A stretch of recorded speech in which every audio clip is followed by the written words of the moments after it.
Hey guys, what's going on? MVP here, bringing you guys the NES Season 1 Week 15 post-com. Now this is the final match for the regular season, and our opponent today is the Seattle Wingulls, coached by Super Nerd.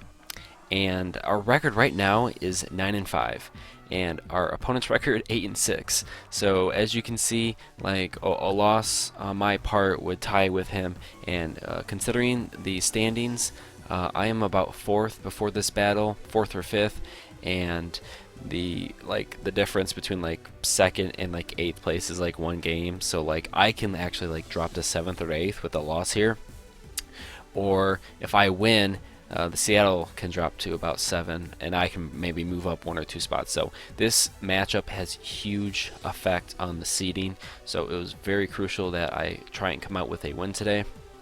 Now I was very scared of his team at first. Like he had a very diverse team that, like any team, he could have built any team and probably give me trouble.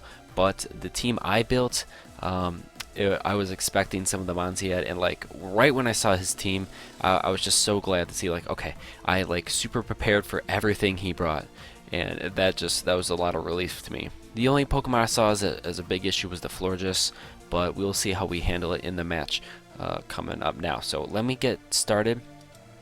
So the biggest thing here is this lead. Now I've noticed through some of his prior games, some of his favorite leads have been Scizor, Landorus, and Swampert, either to get some rocks or some offensive pressure started. So basically, I built my Azelf to target those 3 Pokemon specifically, and luckily enough, he brought all 3 of those, so my Azelf would do some hard work today. So basically, the plan was to lead with the Azelf, and then use one of my 3 moves. That would most likely KO. Like I had HP Ice, which I think was a 50% chance to KO, depending on the Landorus set. If it was bulky, it was 50%. If it was like offensive, it was like a 1-hit KO. Then I had Flamethrower for Scizor and like an Energy Ball for Swampert, all very common leads. And I also had Stealth Rocks, so when he switches in something I don't have an advantage against, I can get up freeze rocks. Okay, so let's start here. So obviously, he decides to switch out. He's fearing the HP Ice, thinking, you know, I'm an offensive set, just trying to get some momentum. So I go for the HP Ice. He keeps the Scizor in, expecting me to be choice, but I go for the Flamethrower and pick up the easy KO. Now that was huge early on for me. Being able to take out one of his biggest offensive threats was it was big. I don't know if maybe he ran it more defensively bulky or anything, but just being able to take out Scizor, it was such a problem for my team, considering I have like a Mega Altaria, which is Fairy, and I have like a Weavile, which is Ice, so like 2 very like weak mons to Scizor that he can just take out. And my like the offense, it's very hard to defeat Scizor. His typing is only allowing him to be weak to fire, which is 4 times though. But he kind of just walls out everything unless I specifically bring fire on a set, so that really limits my builds. So here he brings in the Florges. I just decided to go for a free Stealth Rocks because that's not my matchup, and he goes for the Calm Mind. Now this was a set I was kind of worried about. Now in the end, it did turn out that he was HP Defense, which was the worst possible set, and obviously he has Calm Mind, so that even adds on to like a total defenses all around. So I decided to switch in Drapion, hoping to scare him out, because obviously I have a Poison typing advantage, but the Dark kind of negates the Fairy bonus he has, so it doesn't really matter. I got Poison, and since he should know, because I mention it a lot and I bring it a lot, that I love Whirlwind on my Drapion. But I did not bring Whirlwind this week. I brought an Assault Vest set, so Drapion's role should just come in, take 1 or 2 hits, and then obviously deal some super effective damage back. So he goes for the Moonblast. I decide, well, okay, that was the turn. He decides to switch out, obviously fearing the Whirlwind. I go for the knockoff. You know, I thought it would just be better in the long game to get the knockoff on the Florges, just in case it was leftovers or something. But he switches in the Swampert. I see that's Choice Specs now. That was very surprising to me. I was not expecting Choice Specs Swampert. I was expecting a very defensive set with like Toxic and Ice Beam and Scald and such. Maybe Stealth Rock, so that was where the Energy Ball lead would come into play, but he leads. He goes in the Swampert, I get that free knockoff, so I'm fine with that. I just switch out into the Porygon 2, which now seeing it, because I built it a little more special, now seeing that he is special, I know my Porygon 2 100% walls out the Swampert. So he goes back into his Florges to try and counter my Porygon 2, and I go for Toxic, I miss. He goes for the Moonblast, just try to get some damage to me, just, damage check me. He gets about 12%. I miss again with the Toxic 2 turns around. I'm like, alright, whatever. Kind of unlucky. Happens. I go for a third Toxic after this Calm Mind, and it misses. I'm just like, what? So in the chat, I was like, what? And we're all kind of LOLing at that point. So he goes for a Moonblast. Okay, so he's able to damage check me there. He goes for 27%. I go with the Toxic off. Finally get it off. I didn't care at that point. I was just going for it. I just wanted the Toxic off. So now I know that I can live a Moonblast here because obviously it only did 27%. I'm at 33. So he goes for aromatherapy. I was expecting the aromatherapy, but I don't know why. I just wanted to get that Toxic off so badly.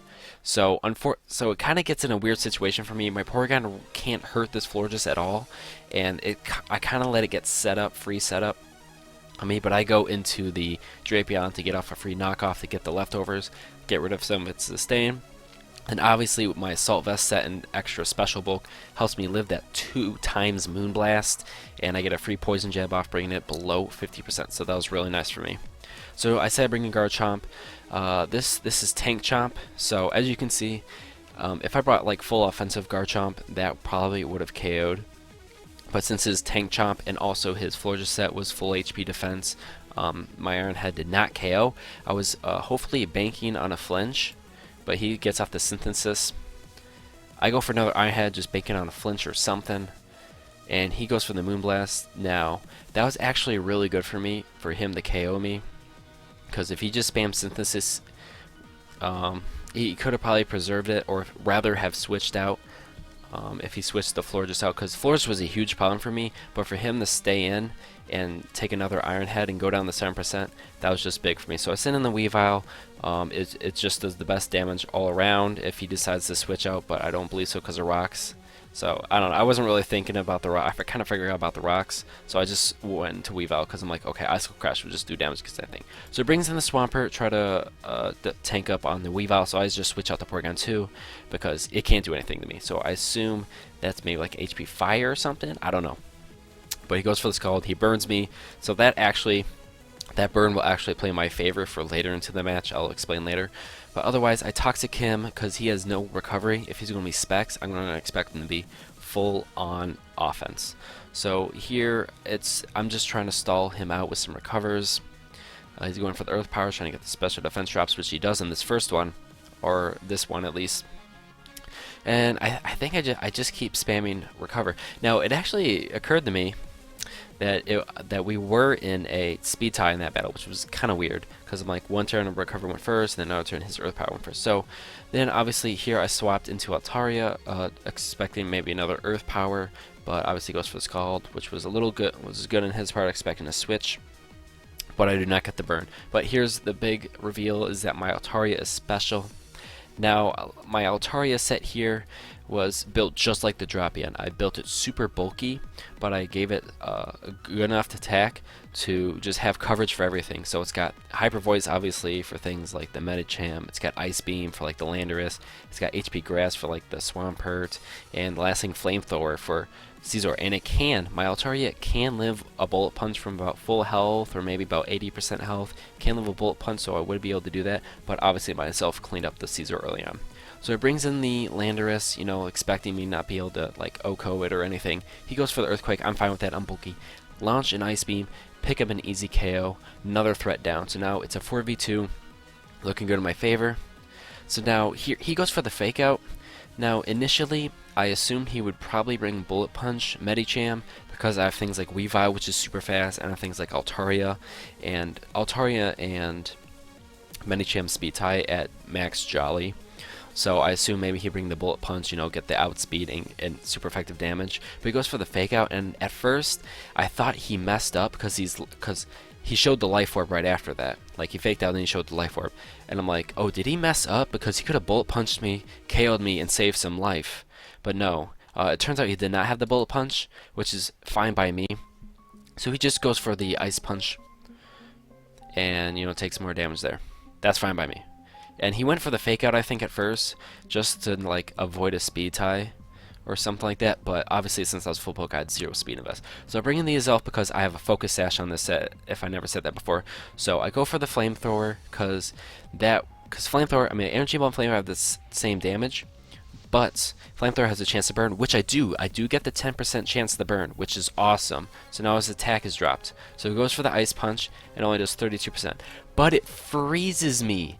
We both use our some elemental thing, and we both get our 10% chances. So that was really crazy in my mind. I got the 10% burn, he got the 10% freeze, unless I'm completely wrong about Ice Punch, but I'm pretty sure it's 10% freeze. So that was crazy. But the Life Orb and burn damage take on the Minichamp, which is huge for me.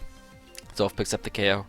Now, it kind of got scary here for a moment because I was frozen, and then he reveals he is a substitute set. So I'm like, crap, I need to thaw out and get off my hidden power ice. So you can break this up. I also had to deal with the air slash flinch, but luckily enough, get off the HP ice to break the sub. Now here, he is forced to go for an air slash. So my thought here is now, okay, it'd probably be best to bring in Porygon 2 and wear him down, because if he's going to spam substitute, that's fine by me because I have the Ice Beam.